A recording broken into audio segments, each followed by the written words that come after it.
They arrived tormented by their ordeal and bearing signs of abuse and neglect. But this is the first time Islamic State fighters have set free such a large group of their captives from Iraq's Yazidi minority. Most are elderly and sick. Little children need urgent medical care. They are very bad people. They took children and they took the women. They did all the bad things to us. We've been humiliated by them.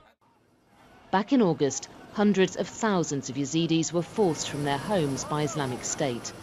Many became stranded on the barren slopes of Mount Sinjar. When help finally arrived, they were desperate. But those left in the hands of the fighters endured a terrible fate. Last year, I met Adla, who was held captive with other women. She told me some were raped. Every day or two, men would come in and make us take off our headscarves. And described a vicious sex trade where young girls were treated as the spoils of war. Adla was one of just a few who managed to escape.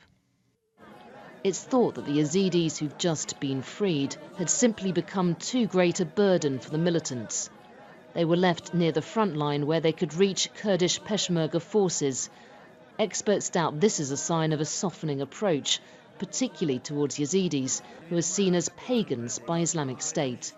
ISIS has never carried out policies that give the impression they are humanitarian, compassionate. Often it's very much the opposite. But they do like to control the narrative, to surprise, to shock. These unexpected arrivals have now seen doctors. They're being reunited with relatives in camps in northern Iraq.